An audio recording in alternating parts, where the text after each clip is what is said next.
संतोष साहिल आपका गाना मार्केट में हिला के रख दिया है।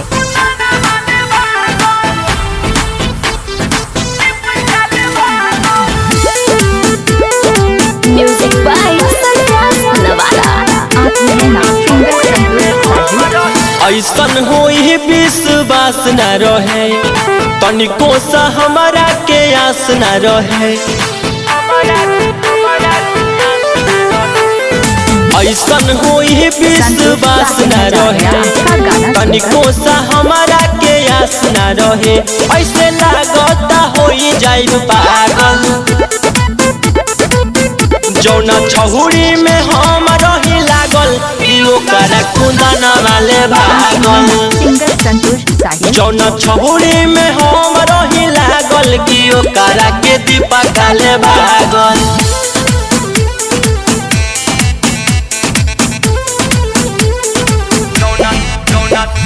संतोष साहिल आपका गाना मार्केट में हिला के रख दिया है। कैसे बताई उ तो कोइले बारे गलती, बेस्ट फॉर हैंड रहे मार देल पलटी। कैसे बताई उ तो कोइले बारे गलती, बेस्ट फॉर हैंड रहे मार देल पलटी। छोट दिल में सीधे लागल,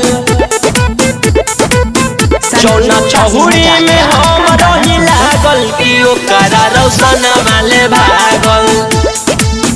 जौना छहुरी में हम रही लागल, कि ओकरा कौशल वाले भागल। संतोष साहिल आपका गाना मार्केट में हिला के रख दिया है।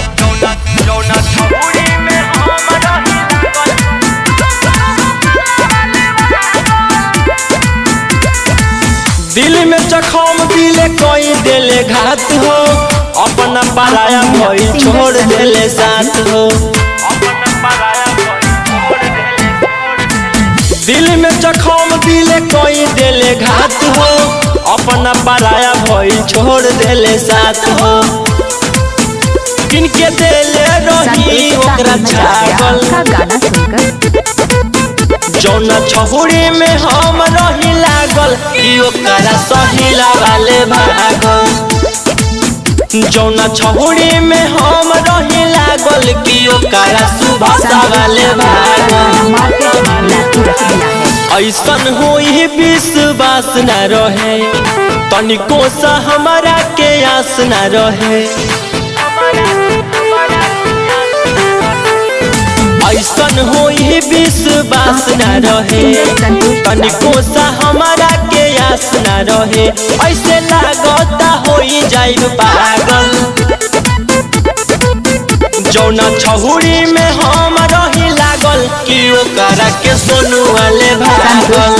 जौना छहुरी में हम रही लागल, कि ओकरा के रवि वाले भागल। रिकॉर्डर 93 87 93 नवादा।